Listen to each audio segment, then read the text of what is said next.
할렐루야. 이런 유머 이야기가 있습니다. 어떤 목사님이 심장병에 걸려서 절친한 친구 목사님에게 주일 설교를 부탁을 했습니다. 이 친구 목사님은 설교 중에 갑자기 담임 목사님께 심장을 기증하신 하실 분들은 손 들어주세요. 그렇게 말했어요. 그러니까 많은 성도들이 손을 밝게 들었어요. 그래서 이 목사님은 그 중에 한 분을 선택해서 이제 선택하기로 결정을 하고, 그런데 방법은 이제 오리돌 하나를 이제 날려서 가장 먼저 앉은 분에게 선택의 기회를 주기로 했답니다. 그래서 오리털을 날렸는데 이 오리털이 그 뒤에서 교회를 참 잘 숨기고 헌신하는 목사님을 잘 목필하는 장로님에게 오리털이 날아갔습니다. 그러자 이 장로님이 이 오리털이 날아오자 주여 그랬어요. 그리고 오리털이 또 다른 데로 날아가는 거죠. 그 다음에는 교회 봉사도 열심히 하고 기도 많이 하시는 권사님에게 또 날아가셨어요. 권사님이 날아오자 조금 당황하시더니 아버지 그랬어요. 그리고 오리털이 또 이렇게 날아서 또 다른 데로 날아가는 겁니다. 근데 이 오리털이 그 교회 여전도회 회장 집사님에게 다 날아가는 거예요. 자기 앞에 오자 이 회장 집사님은 조금 또 당황하더니 할렐루야 그랬어요. 그래서 이 오리털이 또 다른 데로 날아갔어요. 이렇게 모든 사람들이 자신에게 오리털이 날아오는 것을 거부해서 지금까지 그 교회에 오리털이 날아다닌다고 해요. 우리 성도님들, 헌신하는 일은 누구나 할 수 있는 일은 아닙니다. 다른 사람들이 할 수 없고 힘들고 어려운 일을 행하는 것이 헌신인 것입니다. 오늘 성경 본문의 내용으로 들어가 봅니다. 아브라함이 지금 노년에 아주 행복한 삶을 누리고 있습니다. 그 이유는 사랑하는 독자 이삭을 키우는데 그 성장하는 모습을 보면서 20년을 하루같이 그렇게 보면서 행복한 나날을 보내고 있습니다. 자신을 닮은 이삭이 너무 이뻐 보였고 자랑스러워 보였고 참 시간 가는 줄 몰랐어요. 밥을 안 먹어도 배부르고 이렇게 행복한 나날을 보내고 있는 어느 날 하나님이 아브라함을 찾아오셨습니다.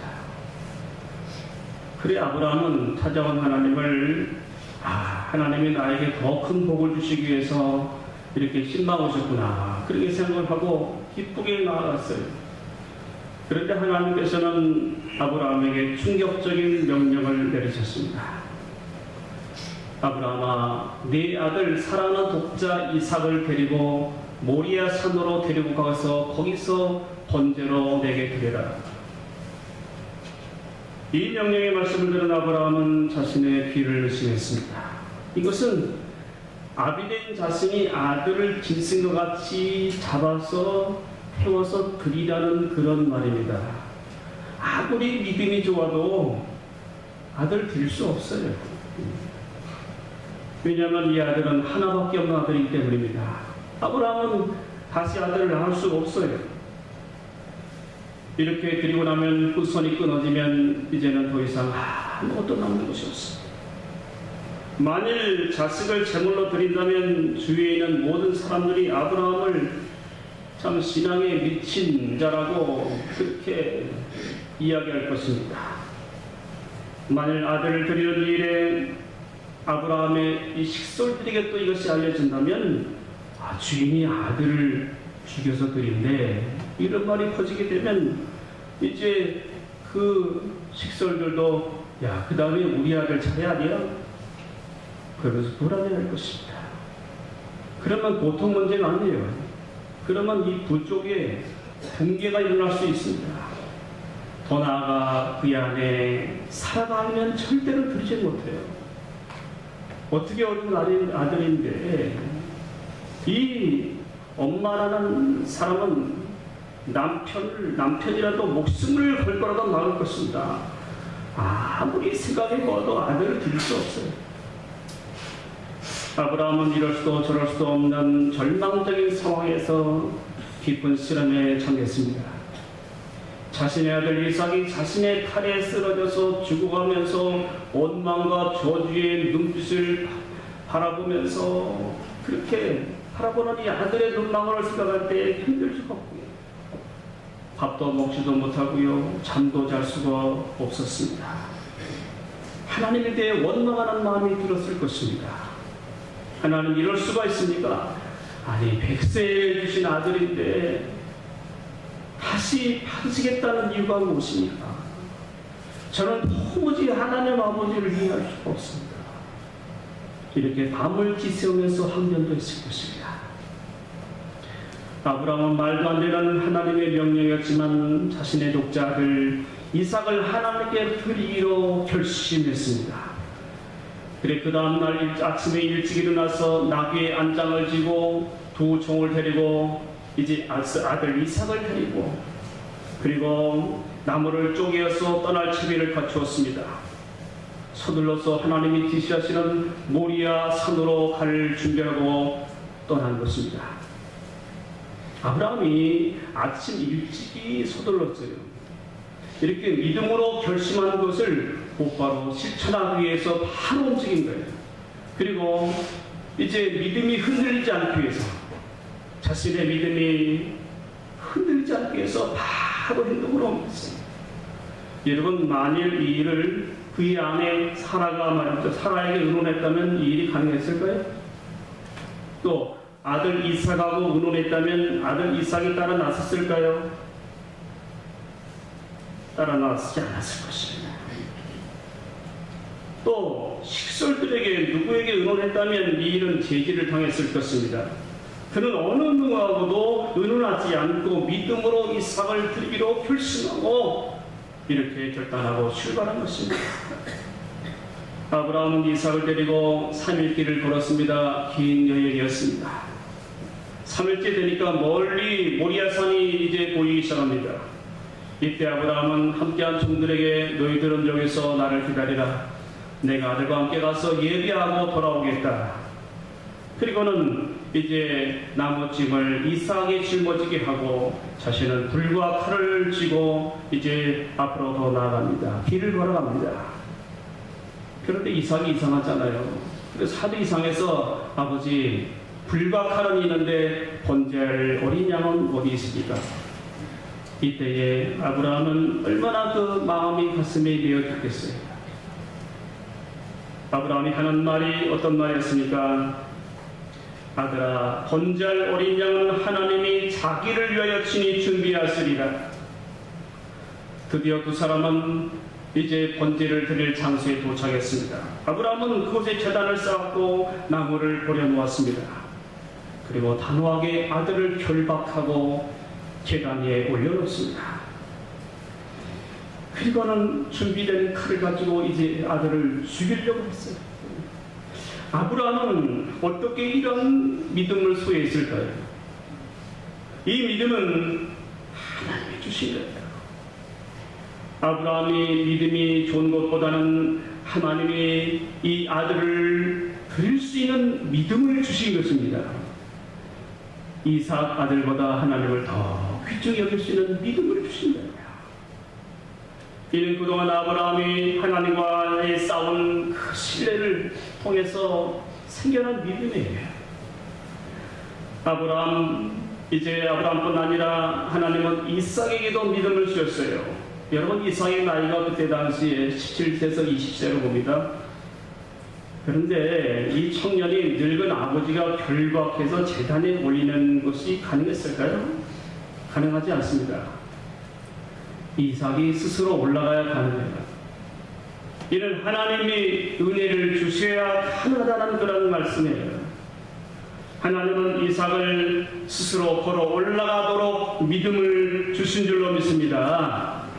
이삭은 자신을 들여서 아버지의 믿음을 세우고자, 아버지의 믿음을 온전하게 하고자 이렇게 하나님 앞에 결단하고 이삭도 제단에 올라간 것입니다. 이렇게 아브라함 아버지가 하나님을 신뢰하는 그 믿음을 세우고 완성하고자 하는 그런 믿음을 하나님은 이삭에게 주신 것입니다. 바로 이 모습은 예수님의 모습과 같습니다. 하나님께서 사랑하는 아들에게 이 믿음 주셔서 십자가의 제단으로 올라가게 하셨던 것이죠. 이 믿음을 주신 거예요. 이들의 믿음은 하나님을 감동시켰습니다.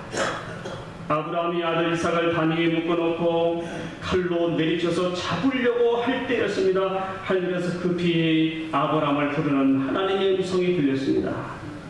아브라함아, 아브라함아. 그제서야 부들부들 떨던 칼을 떨어뜨렸습니다. 그리고 주저앉았을 것입니다. 내가 여기 있나이다. 이때 하나님의 음성이 그 아이에게 손을 내지 말라. 그에게 아무 일도 하지 말라. 내가 내 아들 내 독자까지도 내게 아끼지 아니하였으니 내가 이제야 내가 하나님을 경외하는 줄을 아노라. 이 말들은 하나님 앞에서 아브라함은 아마도 감사하고 감격해서 울었을 것입니다. 그리고 제단에 묶여있는 아들의 결박을 풀어주고 함께 안고 울었을 것입니다. 하나님은 이 아브라함과 이삭의 믿음을 인정하신 것입니다. 하나님은 이삭을 아브라함에게 다시 돌려주신 것입니다. 이때에 제단 주변에서 양 울음소리가 음매하고 들렸습니다. 주변을 살펴보니까 이 순양이 있는데 순양이 숯불에 뿔이 걸려서 있는 거예요. 이 순양을 가져다가 아들을 대신해서 번제로 하나님께 드렸습니다. 아브라함이 그 땅의 이름을 여호와 이레라 했습니다. 이후로 사람들이 말하기를 여호와의 산에서 준비되리라 이렇게 말했어요. 이날 모리아산에서 이삭을 받으신 하나님께서는 아브라함과 이삭을 위해서 순양을 제물로 준비하신 줄로 믿습니다. 이처럼 믿음으로 이삭을 드린 아브라함에게는 하나님이 큰 복을 주셨어요. 사랑하는 아들 이삭은 하나님이 주신 복덩어리였습니다. 이후에 하나님께서는 이삭의 이 아들의 삶을 책임져 주셨습니다. 이삭을 통해서 하늘의 별과 같이 바다의 모래와 같이 많은 민족을 이루는 축복을 주셨습니다. 하나님 이삭을 축복의 통로로 사용해 주셨습니다. 하나님은 이렇게 믿음으로 드리는 자녀들에게 여호와의 산에서 준비하시는 여호와의 이레의 복을 주시는 줄로 믿습니다. 사랑하는 성도 여러분, 오늘 우리에게도 아들을 요구하시는 하나님의 음성이 있습니다. 여러분, 내 삶에 가장 중요한 것이 무엇입니까? 우리는 하나님 앞에 쉽게 드릴 수 없는 것이 있습니다. 하나님 오늘도 그 아들을 내게 드리라 이렇게 말씀하세요. 이 주님의 음성 앞에서 우리는 저는 아들을 드리지 못합니다 이렇게 말합니다.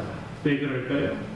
아들을 드리면 내게 찾아오는 그 공백의 문제를 누가 책임져 줄 것인가? 내 삶의 구멍이 뚫립니다. 내가 손해를 봅니다. 그렇기 때문에 드릴 수 없다라고 말씀을 드립니다. 그런데 교회에 오면 하나님이 내놓으라고 말씀하세요. 그런데 자신은 안 됩니다. 드릴 수가 없습니다 라고 이렇게 주장합니다. 이렇게 해서 심리적인 그 갈등이 있어요.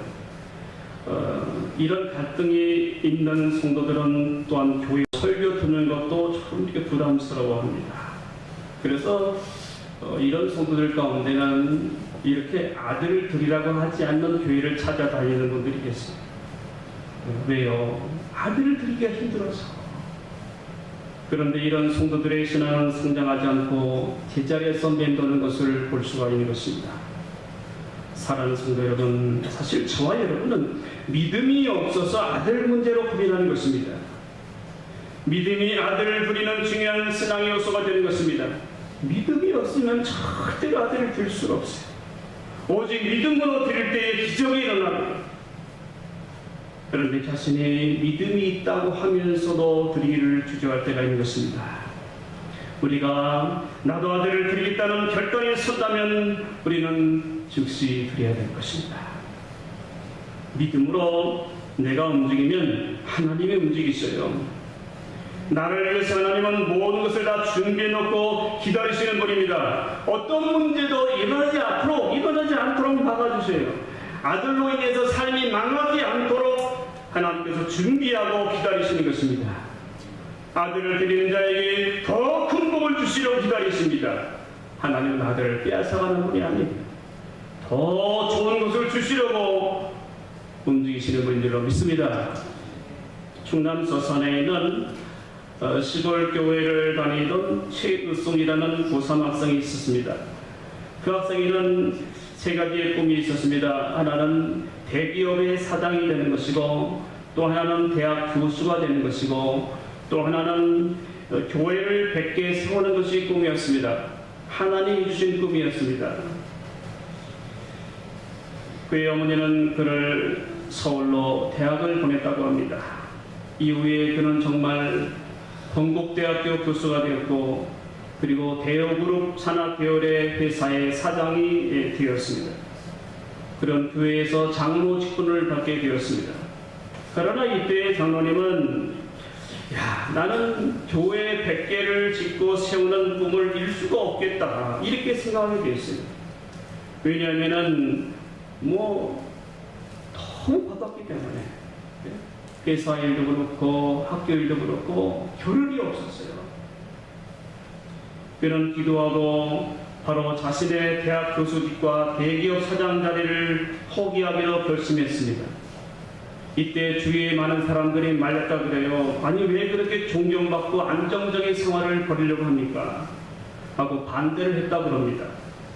그렇지만 그런 믿음으로 그 길을 초계와 같이 다 꾸리고 회사 하나를 설립했어요. 그런데 이 세운 회사의 경영이 순탄치만 않았습니다. 한 번은 납품한 물건을 다 만들어 놓았는데 홍수가 나가지고 물건을 완전히 못 쓰게 됐어요. 그리고 회사를 또 천안으로 옮겼는데 공장에 불이 나서 모든 것이 다 타버렸어요. 완전히 망하겠어요. 완전히 절망 가운데 있었습니다. 그러던 가운데 그가 주일날 예배에 참석해서 하나님께 기도하기를, 하나님, 제가 헌금을 드릴 수 있도록 하나님 도와주십시오, 이렇게 기도를 드렸다고 합니다.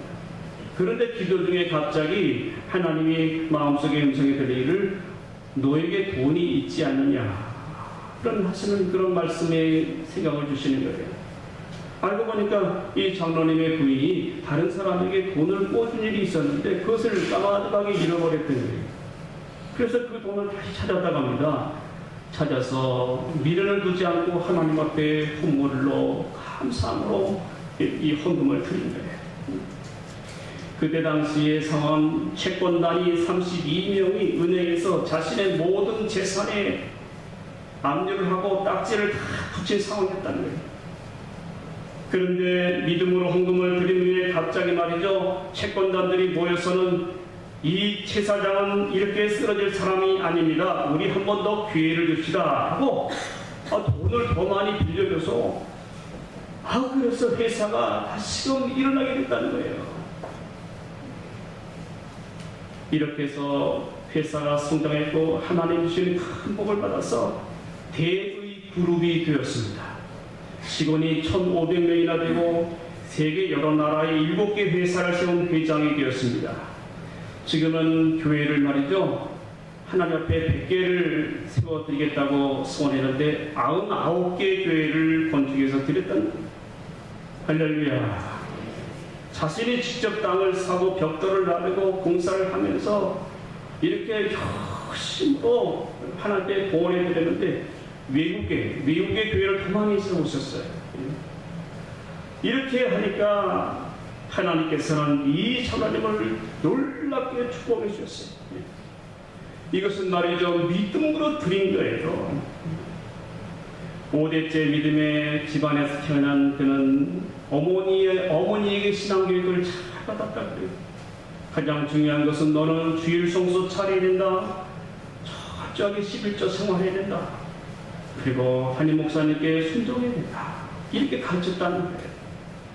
그래서 이 최정로님은 언제나 10의 3조를 드린다고 합니다. 이렇게 10의 3조를 드릴 수 있을 정도로 하나님께서 축복하신다. 사랑하는 성도 여러분, 하나님은 우리에게 어떤 아들을 드리기를 원하실까요? 오늘 우리도 아브라함이 아들을 믿음으로 드린 것처럼 이 최장로님이 믿음으로 하나님과 약속한 것을 드리기 위해서 모든 것을 포기한 것 같이 우리도 믿음으로 결단을 해야 될 것입니다. 그렇다면 오늘 우리가 드려야 될 아들은 무엇일까요? 그것은 바로 예배인 것입니다. 하나님 아버지와 만나는 다리를 이어주는 중요한 것 중에 하나가 예배인 것입니다. 이것이 바로 이 예배가 참으로 하나님이 받으시는 귀한 아들과 같은 것입니다. 내가 하나님 앞에 드려야 할 온전한 예배인 것입니다. 그렇다면 하나님이 원하시는 예배는 무엇일까요? 어떻게 드려야 하나님이 아들을 받으시는 것처럼 기뻐 받으실까요? 먼저는 하나님께 드리는 예배를 최우선으로 정해서 드려야 할 것입니다. 그 예배는 준비된 예배가 되어야 될 것입니다. 여러분, 주일날이 되기 전 토요일에는 이 주일 예배를 드리기 위해서 잘 준비해야 될 것입니다. 토요일에는 좋은 컨디션을 유지해야 됩니다. 주일날에 예배드리는 일에 방해되는 일들은 하루 전에 다 해결을 해야 되는 것입니다. 이런 준비 가운데 하나가 예배 중에 졸지 않도록 토요일날 좀 일찍 주무시는 거예요. 늦게 잠자면 주일날 지각도 하고요, 예배 시간에 나와서 조는 거예요. 이런 모습은 예배자의 모습이 아닌 것입니다. 예배 시간은 첫 시간부터 마지막 시간까지 참석해야 됩니다. 그러게 지각하지 말아야 돼요. 예배 마치기 전에 나가지 말아야 됩니다. 여러분, 예배가 마치기 전에 목사가 이제 축도를 하게 됩니다. 이 축도할 때에 손을 들어서 축도를 하잖아요. 손을 들어서. 왜 손을 들까요? 손을 드는 이유는 이제 예배드리러 온 성도님들 한 사람 한 사람을 안수하는 의미가 있는 것입니다. 그래서 하나님이 축복해 주시는 시간이에요. 그러니까 이 귀중한 시간까지 함께하지 못하면 하나님이 주시는 복을 잃어버릴 수가 있는 것입니다. 그래서 이런 얘기가 있어요. 미국의 교회 성도들은 혹시 이제 이런 시간에 늦을 때는 열심히 달려가지고 이 축도하는 시간을 놓치지 않고 머리를 들이는데 축도 받으려고요. 여러분들에게 그렇게 하라는 말씀은 아니고요. 주일 예배는 오전, 오후 예배까지 다 드려야 합니다. 예배 드리는 우리는 10분 전에는 도착하도록 해서 하나님이 원하시는 예배를 마음에 준비하고 기도로 준비해서 드려야 할 것입니다. 여러분, 예배는 참여하는 것입니다. 우리가 함께 기도할 때에, 함께 찬양 드릴 때에, 말씀 드릴 때에 반응해야 됩니다. 예배보는 구경꾼이 아니라 함께 드리는 자가 되어야 합니다. 예배는 드리는 것입니다. 한마음 한뜻 되어서 하나님께 드려지는 줄로 믿습니다. 우리는 예배 시간에 설교에 집중을 해야 될 것입니다. 앞을 보면서 말씀을 듣는 일에 집중해야 됩니다. 은혜 받기 위해서 아멘을 잘해야 됩니다. 하나님이 내게 주시는 말씀으로 받아서 아멘하고 화답을 해야 될 줄로 믿습니다. 그래도 조금 작습니다. 확신을 가지고 내게 주시는 말씀 그대로 될 줄로 믿습니다. 이렇게 화답을 잘하셨어요. 화답을 잘하셔야 됩니다. 그리고 예배 시간에는 예배에 집중하지 못하게 하는 방해하는 요소를 제거해야 됩니다. 핸드폰 가지고 만져버리지 말아야 합니다. 핸드폰을 끄고 예배 드리십시오. 그리고 꼭 성경 찬송을 가져와서 보면서 예배를 드려야 됩니다. 예배 시간에 낙서하거나 주보를 읽는다든지 여러분 성경도 읽지 말아야 됩니다. 예배 시간입니다. 이런 행동은 은혜 받는데 방해가 되어지는 것입니다. 사랑하는 성도 여러분, 하나님께서 이렇게 믿음으로 예배드리기로 결단하는 이렇게 행하는 자녀를 바라보십니다. 그 중심을 보시고 매우 기뻐하십니다. 내가 이제야 네가 나를 사랑하는 줄을 알겠노라. 내가 이제 나를 경외하는 줄을 알겠노라. 이렇게 말씀하십니다. 하나님 마음에 흑조에 든 자녀에게는 놀라운 복을 주십니다. 하나님이 준비해 놓으신 것을 아끼지 아니하시고 다 쏟아부어 주시는 것입니다. 여호와의 복을 주시는 것입니다. 하나님이 앞길을 책임져 주시는 것입니다. 하나님과의 관계가 이렇게 잘 되어지면 나의 문제는 자연스럽게 해결해 주시는 것입니다. 이렇게 믿음으로 예배에 헌신하면 하나님이 나의 인생을 바꿔주십니다. 하나님이 형통의 복을 주시는 줄로 믿습니다. 우리의 자녀들도 잘 되겠습니다. 우리가 믿음으로 하나 되어서 이렇게 예배를 드리면 하나님께서 우리 교회에 복도 주실 줄로 믿습니다. 이렇게 하나님 아버지의 마음에 합하기만 하면 하나님께서 아끼지 아니하시고 쏟아주신 것입니다. 이렇게 믿음으로 예배 드리기를 결단함으로 하나님이 주시는 축복을 다 받아 누리시기를 간절히 주님의 이름으로 축원합니다. 이 시간에 함께 우리 찬양 한 곡 드리고 기도하기 원합니다. 주님 나를 부르셨으니 이 찬양 드리는 선언은 정말 이렇게 예배에 헌신하기를 원합니다. 함께 찬양 드리기 원합니다.